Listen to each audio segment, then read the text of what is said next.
Very good morning, students. Welcome back to online session on programming for problem solving course. In our previous session, we discussed the data types, the remaining types we discussed.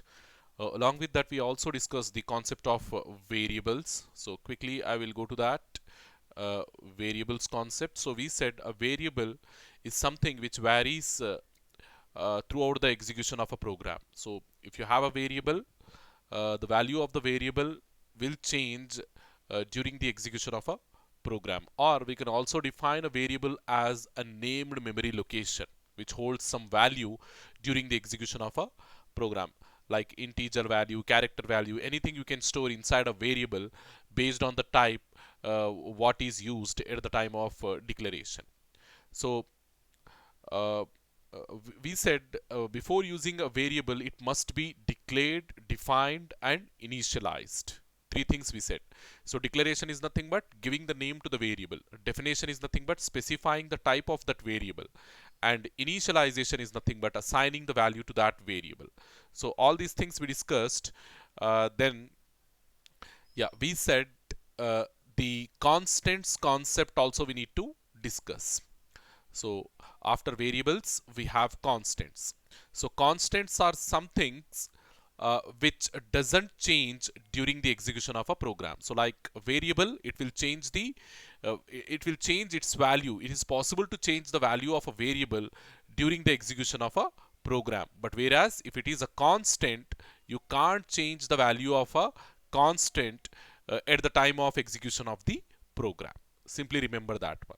So constants are data values that cannot be changed during the program execution. So if the program is executing and if you have a constant in that one, you cannot change the value of that constants. Like variables, constants will also have type. Okay. When you are declaring the variable, you are specifying the type of those variables. But constants, as they exist, they do have the type with them. No need to declare the type of a constant something. So when you see the constant, by seeing the constants only, we can say what type of constant is it.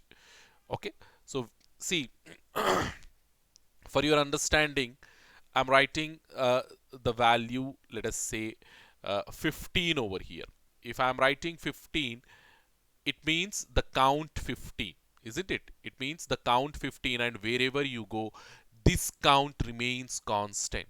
So 15 means like 15 count only, neither more than that nor lesser than that. Even if you use this 15 in your mathematics, the value will remain, the count will remain 15 only.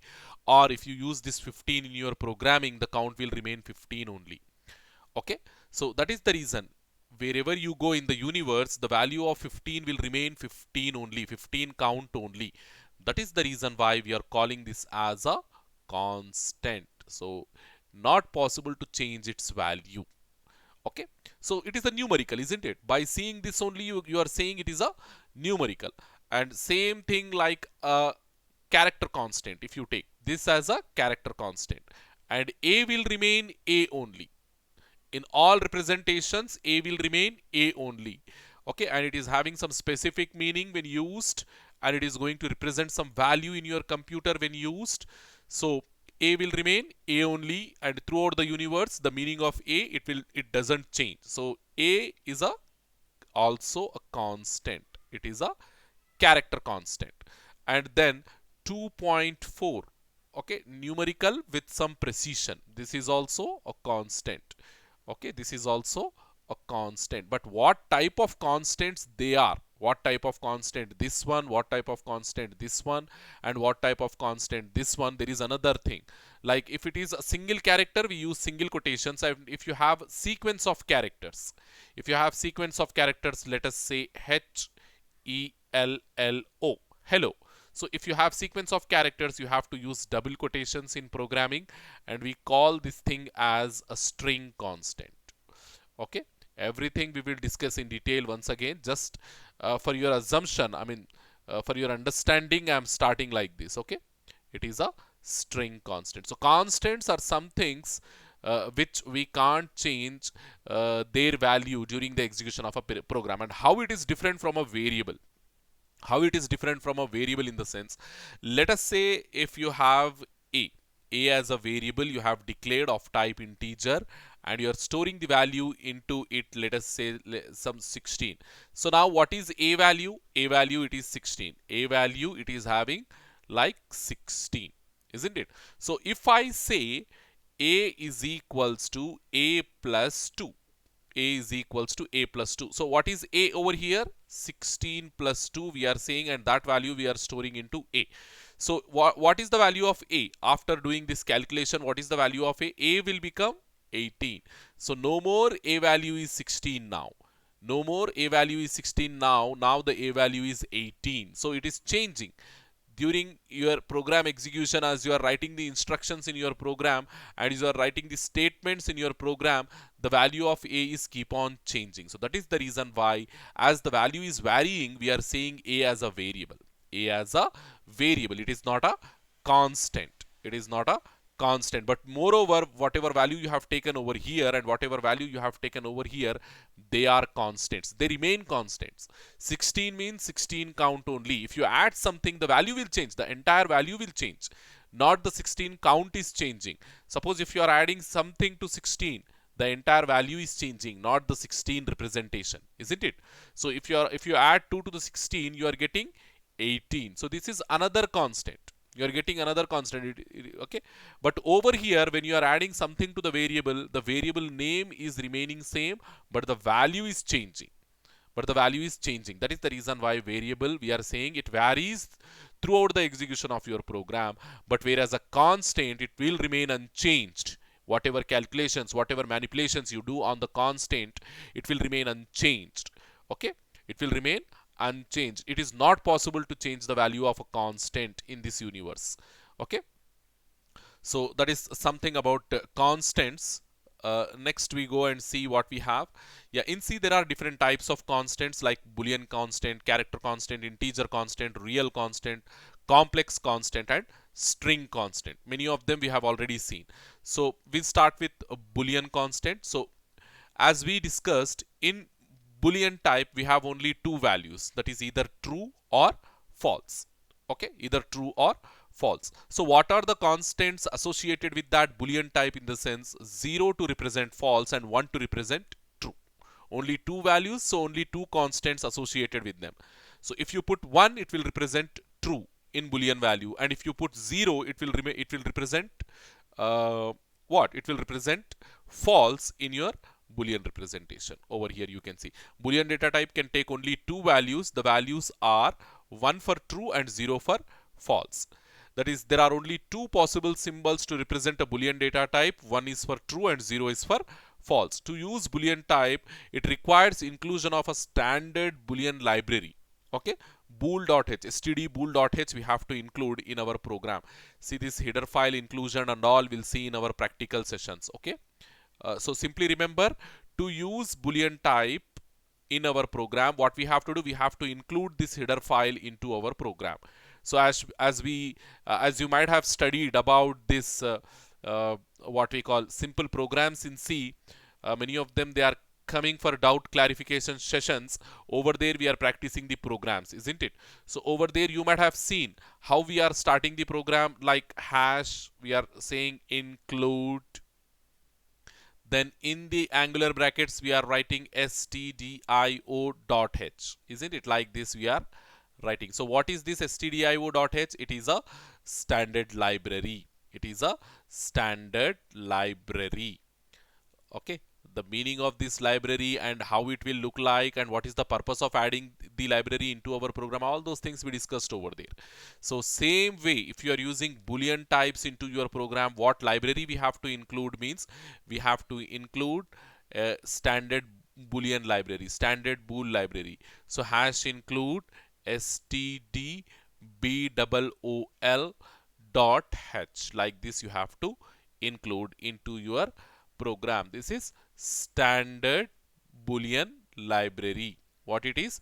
This is standard boolean library. You have to include this one into your program. Standard boolean library you have to include into your program to make it functional, to make boolean type functional.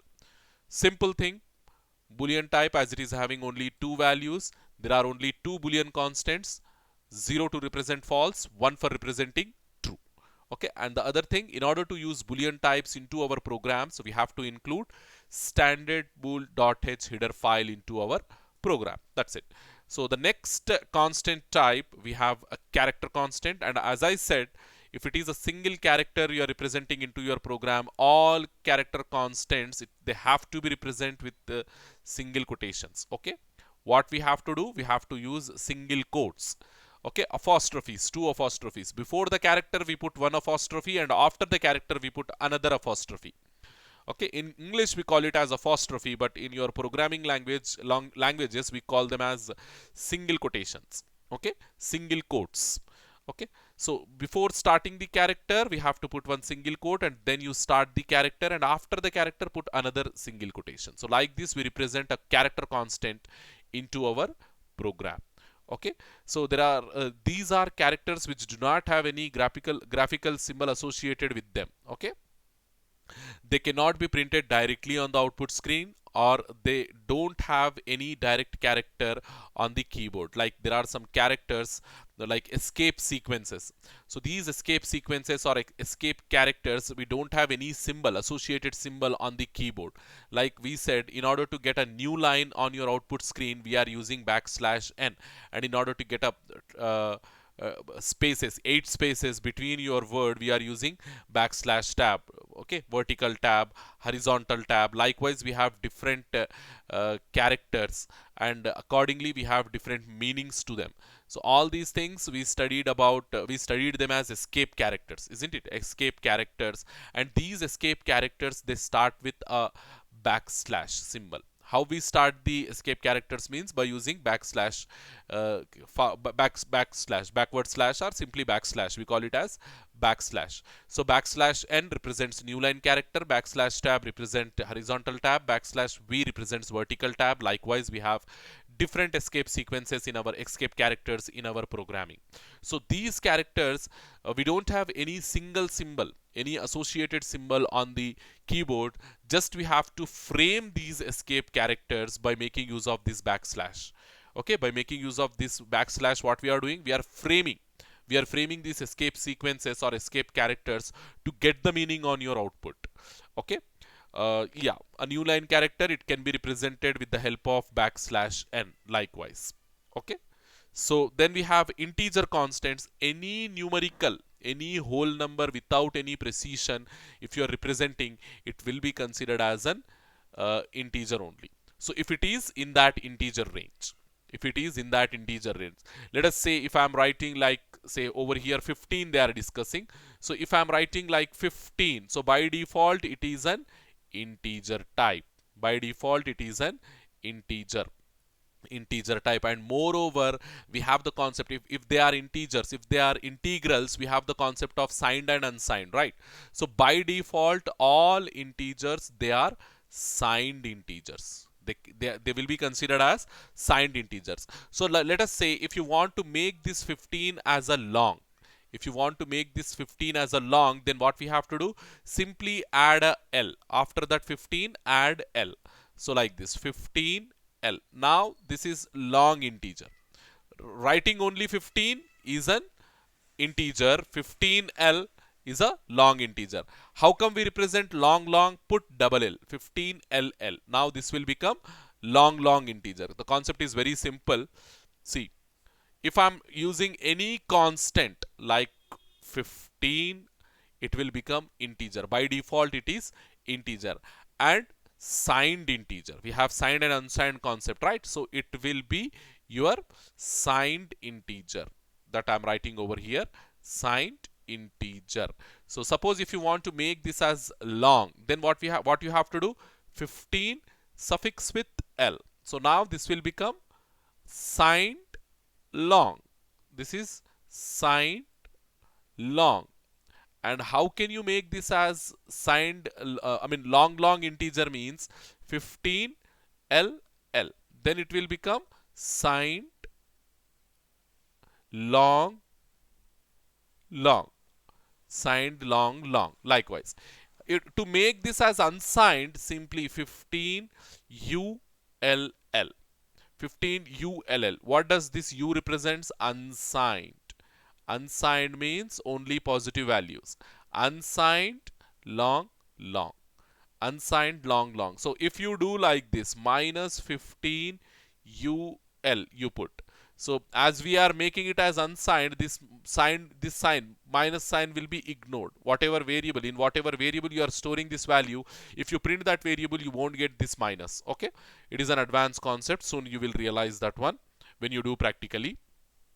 So yeah, to override this default, see by default what we said over here, the second point you read, see the first point you read, all integers are simply coded as they are in real time. I mean, how we use integers in our real life, in that same way we use integers in our programming also. The value 15, in order to count the value 15 in your programming, what you have to do, you have to code in that same way. How you do the coding in real world, in that same way you have to code that 15 in programming. You have to write 1 followed by 5 in order to make the count 15. In order to make the count 20 to 0. Likewise, the same coding mechanism we use in programming also to indicate integers. So simply code the value 15 simply coded as 15 only. So by default all integer constants are signed integers. So if you don't make them specifically as unsigned, by default they are signed integers only. Remember this one. By default all integer constants are signed integer constants. The same thing we discussed on the whiteboard. Okay. So then to override this default, so if you want to override the default, by default all are signed we are saying. So if you override, if you want to change the default, simply what you have to do, suffix, okay, suffix the constant with u. So if you suffix the constant with u, the numerical or the integer will become unsigned. Okay, unsigned. So if you want to make, so by default we are saying they are integers. If you want to make them as long, simply add long, capital L after the integer value. If you want to make it as long, simply add double L after the integer constant. So likewise you can change the defaults. Okay, whatever defaults your integers are having, in order to change those defaults, we are using these codes. Okay, U for unsigned, L for long, and LL for long. Likewise, these code can be combined. I mean, it is not compulsory that you have to use only one particular type of code at any instance. You can club, you can mix. Okay, like unsigned as well as long, you can mix to make it as an unsigned long. So if you simply put L, it will become signed long. If you want to make unsigned long, simply put UL. Likewise. And moreover, see, whatever considerations we have done over here, we discussed about, by default we said integers, and there is a way to convert the value into long, and there is way to convert the value into long, but there is no way to convert the value in short, isn't it? We have another type of integer, short integer. We are not discussing any such type. So there is no way to specify a short integer. Okay, we can't represent constant as a short integer value. Okay, remember that one. There is no way to specify a short integer. So here I have given some of the representation. See, the value 123 we are taking over here, and it is in the range of integer, isn't it? It is in the range of integer. So when we are saying the value 123 over here, value 1, yeah, plus representation, yeah, the value plus 1 to plus 123, if you write the representation, the value will become 125, and it is signed integer. So, and if you write minus 378, it is also an integer, and it is also a signed integer. Okay, if you write minus 32,228 L, capital L, it is a long integer, and as by default all are signed, so it is a long integer, signed long integer. So over here LU we have added 76542, LU we have added. So you can see over here LU we have added. So what this L represents, the value will become L, long. By seeing this L, the value will become long. The actual value is this one, but when you add L, it will represent long value, as well as you have U also. So it is unsigned long integer. unsigned long integer. So over here LL, this LL represents long integer. So there is no U, so it is signed long. Okay, signed long integer. So likewise, so real constants, all precisions. If you take whole number with precision value, so how we are separating that precision, how we are separating that fractional part of a whole number in the sense by using dot, isn't it? So if you represent the value like this, 37.273. So how many real constants we have? I mean, how many real types we have? We have real types like float, okay, we have double, and we have long double. We have long double. See, these things you have to memorize. All data types you have to memorize. Okay, float we have, double we have, long double we have. So if you take value, I mean precision value or fractional part, whole number with fractional part like this, so by default it will represent double. By default it is double. See, by default all real constants will be in double. Okay, by default it will be in double. So how can we make this value as float? Means simply suffix f. Simply suffix f. So if you say 3.27f, so this value is a float value. So if you simply say 3.27, it is double. Okay, it is double, and there is no signed and unsigned concept. Already we discussed when we had the discussion on data types. There we said only integers, they can be signed and unsigned, but real values all are by default signed, and we can't make them as unsigned. Okay, so this is float. This is float and this is double, and if you want to make it as long double, simply 3.27L. Like this you have to write. So L, as it is a fractional part and it is having L, so real with L, so this will become long double. So don't confuse with integer double, oh sorry, integer long. This is long double. Okay, don't confuse with integer long. So if you say simply 3L, then it is integer long because it is not having any fraction part. So it is integer long integer, or in short we can say this is long integer. But over here, as we are having precisions, as we are having fractions, so this 3.27L will become long double. Remember this one. This will become long double. Okay, same way, if I say 5.923, so this is, as we are not specifying any code, so by default it will be double. By default it will be double. So same thing if I say 5.923 f. So this is float. Okay, float constant. If I say 5.923 L, it is a long double. It is long double like this. Okay, like this you have to remember, and don't get confused with this L code. Don't get confused, sir. In integers also we are using, I mean in numericals also we are using, whole numbers also we are using L, and here also we are using L. How to remember which one is long integer and which one is long double? Means simply if there is fraction part, if there is fractional part, then that will become long double, and if there is no fractional part like this 3L, then it is long integer. If there is fractional part, it is long double, and if there is no fractional part, it is long integer. Likewise you can remember. So then the real constants, so over here you can see 0.0 we are representing, so it is the value is 0 and by default it is double. Okay, 0.0 also if you can if you are representing, the value will become 0 only and by default it is double only. 2.0, as there is no code, okay, it is a real constant and by default it is double constant. And 3.1416, it is a real constant and there is no code, so by default it is double constant. But minus 2.0 f, okay, it is a real constant and it is having f code f, so it is a float constant. So 3, okay, some big value it is having, so over here it should be point. Okay, it should be point. It's my mistake, it should be point here. So if you have like this 3.141592656 like this followed by L, as it is a fractional part and moreover it is having L, so it is long double. It is long double. Like this you can remember. Already it is written over here, long double. So like this you can remember. So the next thing, complex constants. A complex constant, a complex number will have a whole number followed by the imaginary number, isn't it? Sorry, real number followed by the imaginary number. Of complex number will have two things, the real part as well as the imaginary part. Okay, so between these two, real part and the imaginary part will have a plus sign. So something like this we are representing, isn't it? A plus bi is my complex number. It is my complex number where a is what?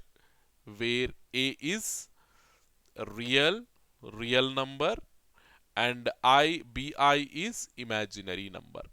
Bi is imaginary number. And where I represents what?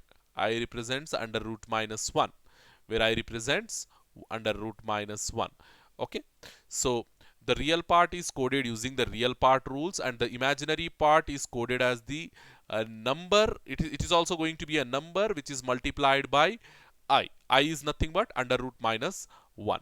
And in between the real part and the imaginary part will be having a plus sign. What we are having will be having a plus sign.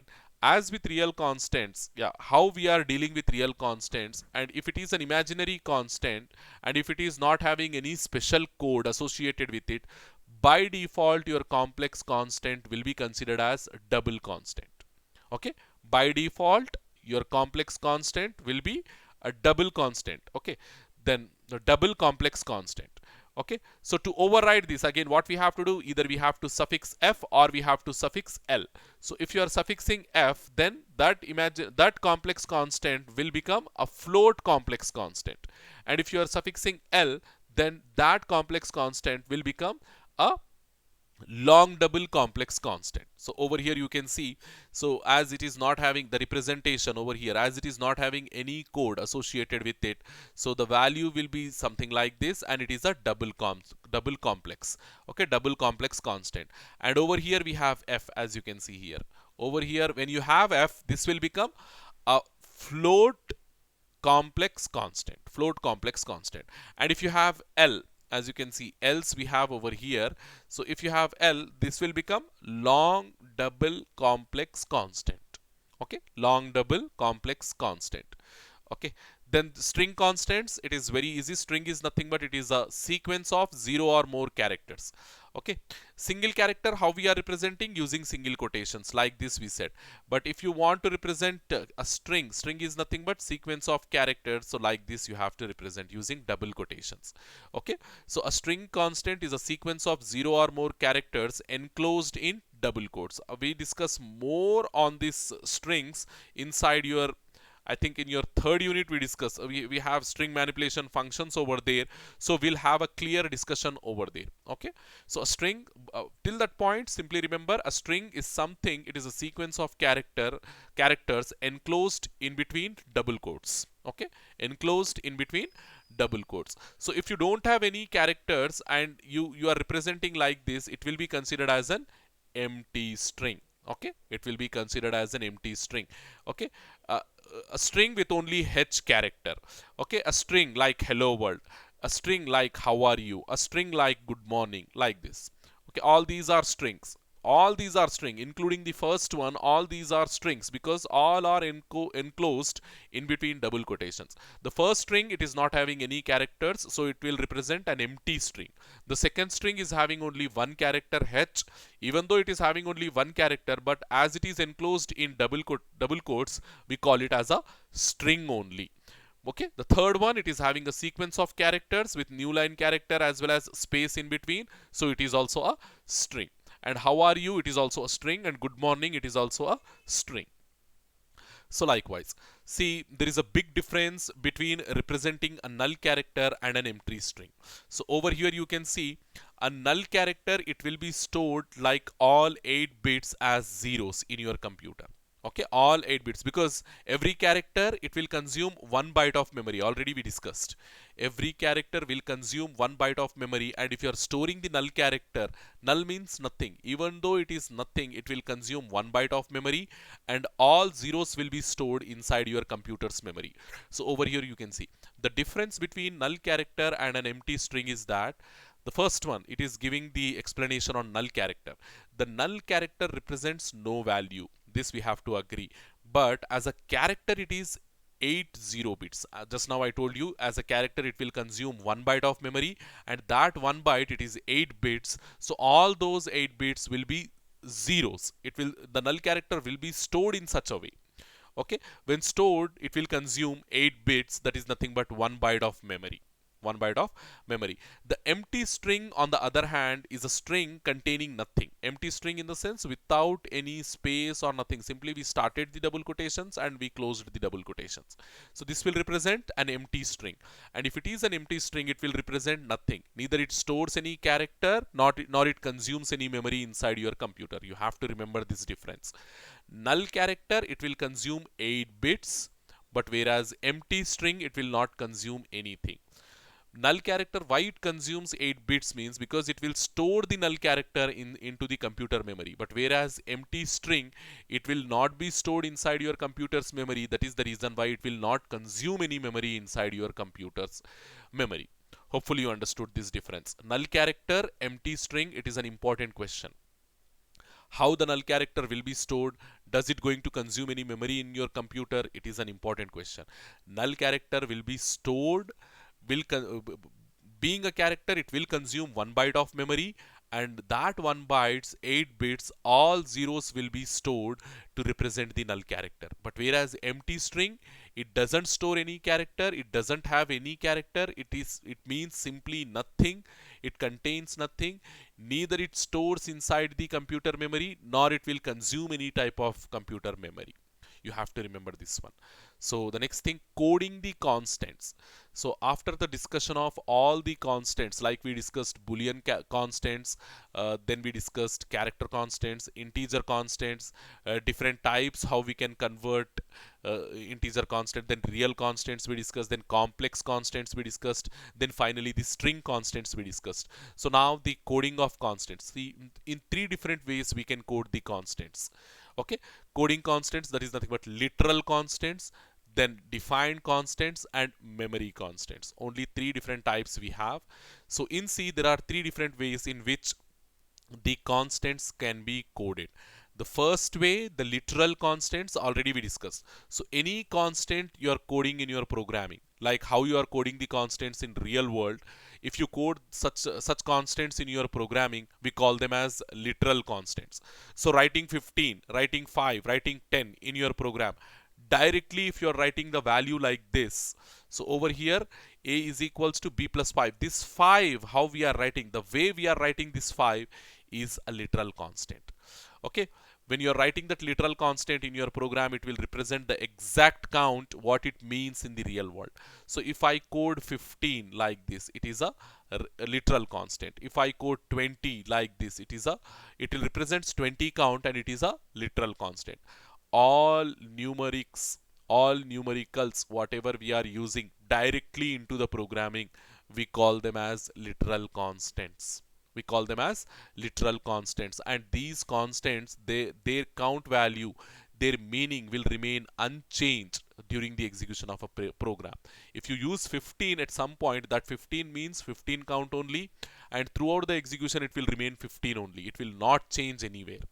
Okay, a literal is something, it is an unnamed constant used to specify the data.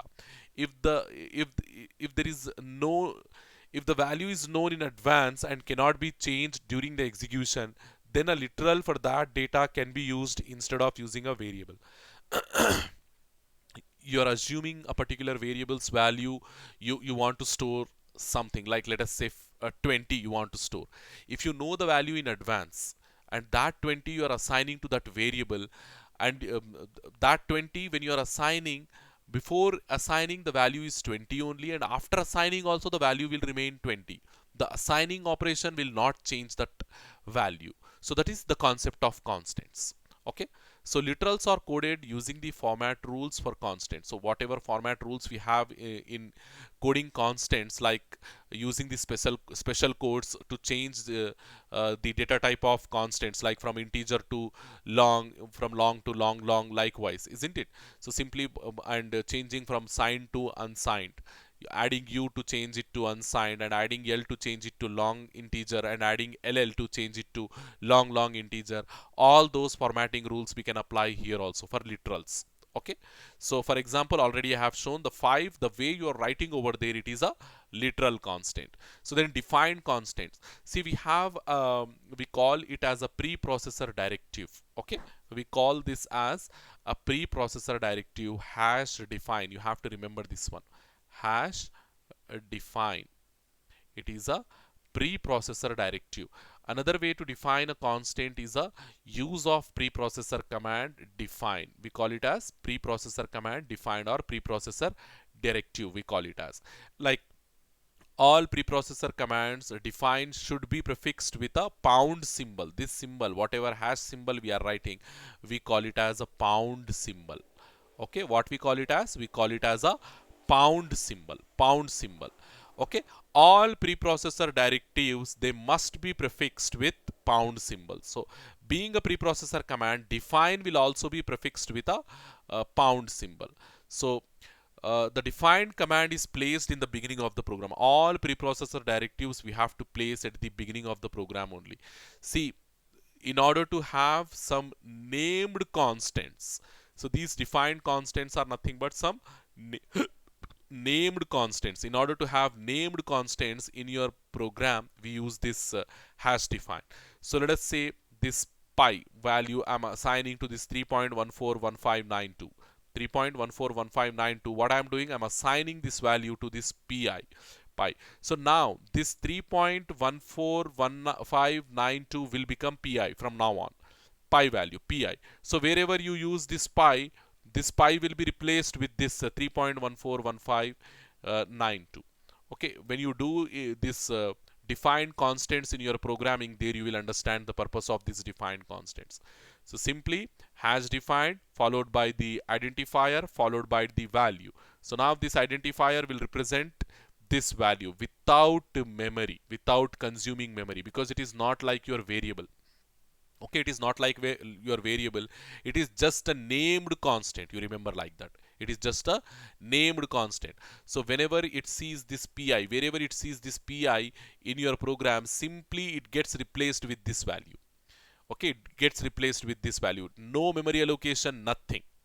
Okay, and moreover this pi you can't change.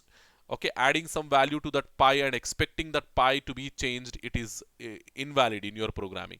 So let us say after doing like this hash define pi 3.141592, if you say like this pi is equals to pi plus 2, like this, if you do, see, using a constant left side to the assignment operator, it is illegal, isn't it?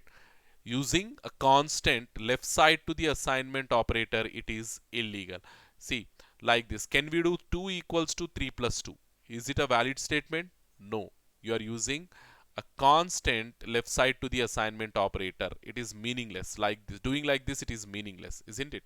So you can't take a constant unless it is combined with a variable. Unless it is combined with a variable. Like this, doing like this, it is valid. But doing only 2 equals to 3 plus 2, it is invalid, isn't it? So doing like this is valid, but doing 2 equals to 3 plus 2, it is invalid. So in that same way, if you say pi is equals to pi plus 2, and moreover this pi being a constant, you can't use this pi left side to the assignment operator. Okay, so then we have memory constants. The concept is very simple between memory constants and defined constants. Defined constants are named constants, but whereas memory constants are variable constants. It will allocate the memory in your computer, it will store the value into that variable, and that variable value you can't change. That is the reason why it will become a memory constant. Okay, the third way to use a constant is a memory constant. So whenever we are having memory, we are calling it as a variable, isn't it? We are calling it as a variable, and why we are calling it as a variable means because we have the flexibility to change its value. But over here, when we are defining a memory constant, its value you can't change. Being a constant, its value you can't change. So if you don't change the value, we are calling it as a memory constant. So the third way to use a constant is a memory constant. Memory constants uses C-type qualifiers, CONST. So the way how we are using hash define to define a defined constant, over here CONST is used to define a memory constant. Constant is used to define a memory constant. The syntax, the general syntax, the way we we create a memory constant, it is very simple. First you have to use the const constant keyword, then you have to use any of the type like integer, character, double, whatever you want, then the name associated with that variable, and then the value. So for, let us say example, I'm taking over here, I'm using const constant, then I'm using integer, then I'm using a equals to some 35. So when you create this variable a as an uh, memory constant by using this constant keyword, now this a is of type integer and it is holding this value 35 and it is a memory constant. So later on, after doing like this, now this a is a constant, so this a you can't use left side to the assignment operator. So after this statement, if you write like this, a is equals to 9 plus b something, if you are writing like this, if you are writing, it is an illegal statement because it is a is a constant and you can't use that a left side to the assignment operator. Doing like this is an error, it is a. Okay, doing like this is an error. So remember this one, memory constant, it will have the memory, it will have an identifier, but the value can't be changed. So that is the reason why we are not calling it as a variable, rather we are calling it as a memory constant. See, defining memory constants is similar to defining variables. The way how we are defining normal variables, in that same way we are defining memory constants. Just the difference is we are prefixing this const constant type qualifier before the variable type. Okay, before the variable type. So if you make it constant, if you use this keyword constant, using this prefixing this constant keyword will make your variable value as fixed, so that is the reason why we are calling it as a memory constant. And one thing you have to remember, whenever you are coding the memory constant, at that point only you have to initialize the value, because afterwards the value can't be changed. And if you don't initialize the memory constant at the point where you are declaring it, so by default it will hold garbage value, and throughout the program it will hold garbage value only, meaningless value only. So in that way it will become useless. So let us say I'm declaring a memory constant over here. I'm declaring a memory constant over here. Let us say const, sorry, const constant keyword followed by the type, that is integer, followed by the identifier, that is let us say I'm taking b, followed by the value. We have to put the value into it. So if I don't put the value here, only let us say I'm terminating. If I don't put the value, so what value we have initialized to this b? We have not initialized anything. So it will have the previously used value, isn't it? It will have the previously used value, and we called that previously used value as garbage value. Garbage value. So when you don't do the initialization for a variable, or when you don't do the initialization for a memory constant, it will hold garbage value. So being a memory constant, you can't use this b left side to the assignment operator. If you don't use b left side to the assignment operator, how you can reinitialize it? Isn't it? How you can reinitialize it? So if you don't do the initialization when you are creating the memory constant, throughout the program it will hold only the garbage value. Throughout the program it will hold only the garbage value. That is the reason why we are initializing memory constants where we are creating them like this, b is equals to some 30. Okay, where exactly you are creating the memory constant, at that point only you have to initialize that memory constant so as to have a valid value, a pointing value into that variable, a meaningful value into that variable or into that memory constant. If you don't do that initialization, ultimately your variable, your memory constant will hold the garbage value, and that you can't change afterwards. Okay, this is something about coding of constants. So we said there are three different ways. The first way is using literal constants, the second way is using defined constants, and the third way is using memory constants. It is very important question, 2 marks question, many times they asked about it. What are the different ways of coding constants in C programming? Okay, so likewise they will ask. So now the last but one concept, last yeah, before going to the last concept, we have to discuss this syntax and logical error, syntactical and logical error. There are two types of errors in C programming. The first one is syntactical error and the second one is logical error. See, whenever we do some mistakes in writing the code, it will be considered as an error. It will be considered as an error, and that error, it can be of two types. The first one is syntactical error and the second one is logical error. So first of all, before knowing this syntactical and logical error, we have to know what exactly the syntax of the program. So there are different programming constructs we have in C programming language. Okay, starting from the beginning, starting from your variables to your arrays to your control structures to your pointer structures, unions, files, all these things, different programming constructs we are having, loops. Okay, so for every such programming construct, there is a standard way of using it into your program. So you can't simply make the code randomly, or you can't simply write the code the way how you write the description of something, the description about something. Okay, there is a specific way, there is a specific meaning, there is a standard way of using all those programming constructs into our C program. So that standard way of using a programming construct, we call it as the syntax. So let us say if how we are declaring a variable. There is a syntax, there is a way of declaring the variable. So first the data type should come, then the identifier should come, and then the value should come, whatever you are assigning. So you can't use the value first, then the identifier, and finally the data type. You can't use in that way. You can't go in that way. Okay? You can't go the way you wish. How the developers want the syntax to be, in that same way you have to follow.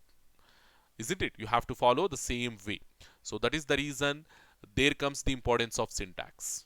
Okay, so all languages have a set of rules for how words and sentences should be structured. In English, if you take, in English, suppose if I want to say uh, uh, some person is a good singer.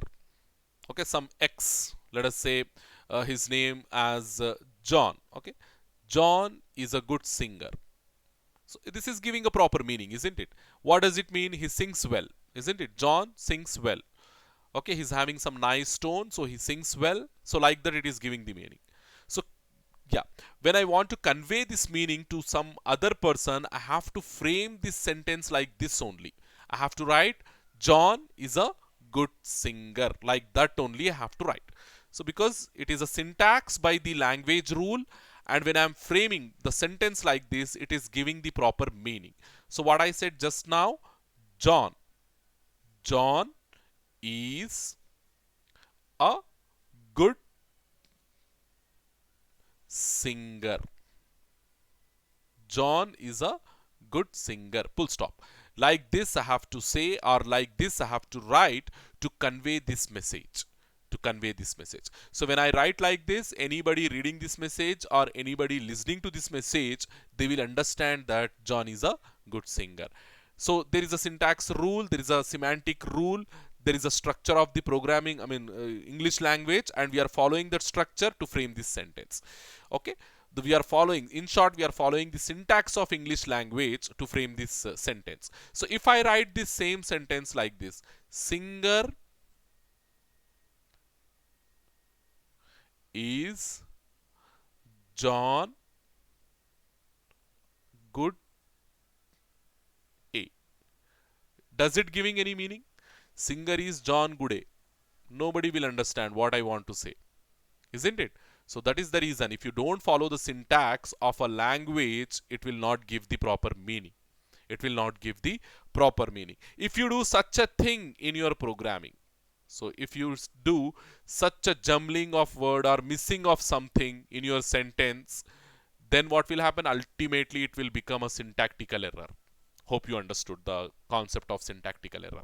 If you jumble the words in your sentence, or if you jumble the codes in your syntax, then ultimately what will happen? It will become a syntactical error. Okay, so this is syntactical error. There is another thing, logical error. Logical error is something it is not going to be a syntactical error, but it will not give the output according to the sentence or according to the program or according to your solution. So it is very simple to understand. Let us say I want to perform the addition. I want to perform the addition. So how I have to write? So 2 plus 3 I have to write. So is there any syntactical error in this one? No. So 2 plus 3 equals to 5. I want to perform addition, so I am using this plus sign over here. So that is the reason why I am getting the output as 5. This is my output. I am getting the output as 5. So let us say instead of writing this plus sign over here, if I put multiplication sign, 2 multiplied with 3. So what output I will get now? 6 I will get now. So what is my intention? What I want to perform? I want to perform the addition. So instead of plus sign, what sign I kept? Multiplication sign I kept. Is it a syntactical error? No, it is not a syntactical error. Okay? Your computer will not understand your mindset, isn't it? Your computer doesn't know that you want to perform the addition. When you put this multiplication, what the computer will think? Your computer will think that you want to perform multiplication. But unknowingly, instead of keeping the plus sign, what I kept the multiplication sign. When I want to perform the addition, I should put the plus sign, but instead of plus, I kept the multiplication. So I am getting the wrong output. For me, it is a wrong output, but for a computer, there is no difference. There is no difference. Because you kept the multiplication sign, it is performing the multiplication operation and it is giving the result accordingly. Okay, there is no difference. It doesn't matter what operation you are performing, it doesn't matter to the computer. Whatever operation you want it to perform, it will perform. But according to your logic, you are wrong. According to your logic, you want to perform the plus symbol, addition, but you are performing the multiplication. So in this way, this type of logical errors your computer will not detect. It is your responsibility. You have to, based on the output, you have to go back to the program and you have to correct that logical error. So we'll quickly go and we'll see what are these things. So syntax already we understood. The rules are collectively known as the language rules. So for every language we have some kind of rules in order to write the sentences, words, something. So these rules we call them as language rules. In computer programming, syntax serves the same purpose. Whatever language rules we are going to have in natural languages, the same we are going to have in computer programming languages, and here we call them as syntax.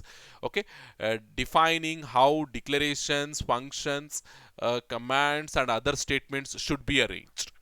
How these things should be used in your programming. For everything we are going to have a unique way of using, unique way of syntax. Okay, then syntax error, if there is something mistake, if there is something problem in your syntax, then such problem we call it as a syntactical error.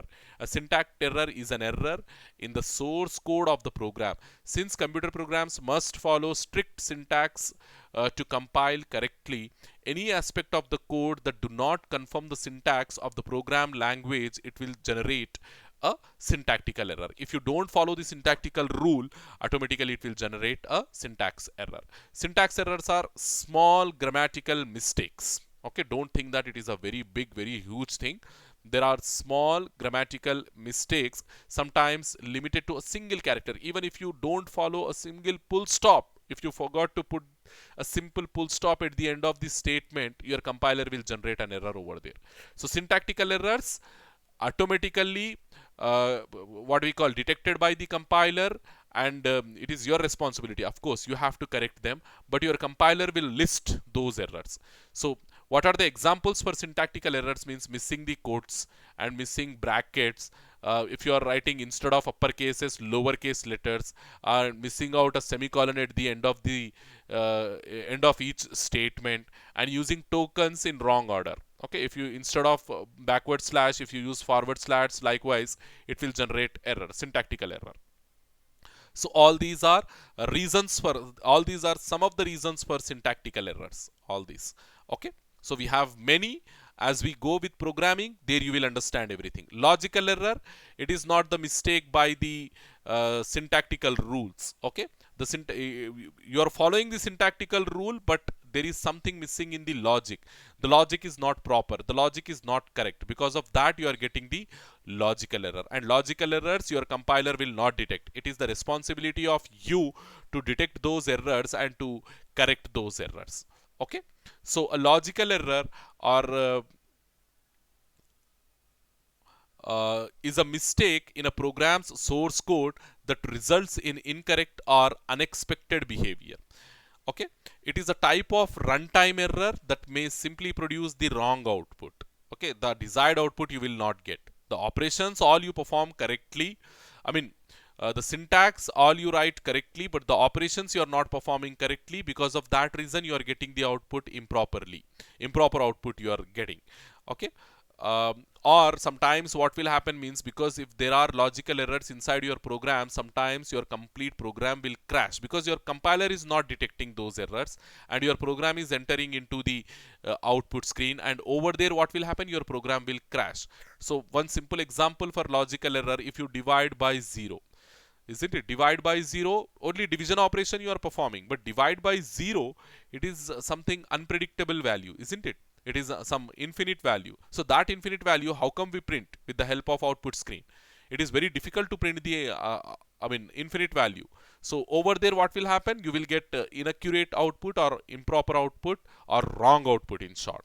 So many different types of programming mistakes can cause these logical errors. I have given like two I already have given: improper operation you are performing and divide by 0 operation you are performing. Okay. So the differences here they have given clearly. A syntax error is an error in the syntax of the program, and your compiler will detect such errors. And logical errors, there is no mistake in your syntax, but you are not performing the operations correctly. Because of that reason we are getting these logical errors. Syntax errors occurs due to the fault in the programming syntax. Logical error occurs due to the wrong algorithms. Remember this one. In compiled languages, the compiler indicates, the compiler detects the syntactical errors. Okay. There is no compiler to detect your logical errors. It is the responsibility of the programmer to detect that logical errors. It is easier to identify the syntactical error. It is almost impossible sometimes, or it is very difficult to identify the logical errors in your programming. Okay. The last concept inside your first unit, we have to discuss about object code and executable code. What is object code and what is executable code, we need to discuss. See, computers, they understand only the machine language. Your computer will not understand any other language except the machine language. They only understand the sequence of zeros and ones if they are framed properly. The computer, it does not understand any English language, natural language, even the C language. Remember this one. Even the C language, your computer will not understand. So C language, it is a high level language. So your computer will not understand. But we as a humans, it is very difficult for us to understand the machine language. So because of that reason, what we did, we have invented some programming languages. Okay, and we have the translators for those programming languages like compilers. Okay, and the programs, the source code, we are writing in high level languages, and they must be translated into the machine level language before giving it to the computer. And that job of conversion or that job of translation, who is doing for us? The translator programs like compilers, they are doing for us. Okay, so the way this translation occurs depends on the translator program. In case of high level programming languages like our C language, a special program called compiler is used. As we are using compiler in order to convert our C program into machine language, we sometimes call our C language as the compiled programming language. Here you can see that one. C is also known as compiled programming language. The reason is because we are using the compiler to translate the instructions written in C into machine language. Okay. So what we are giving as an input to the compiler, we are giving the source program as an input to the compiler. Our concept is we have to understand what is object code and what is executable code. So we are giving what source code to the compiler, and that source code, it is converting into object code first. Okay, it is converting into object code, and that object code, again, it will be given to the a separate program called linker. And that linker, what it will do, it will add that object code with some other pre-executed modules. Okay, pre-compiled modules, sorry, not pre-executed, pre-compiled modules or library modules we call them as.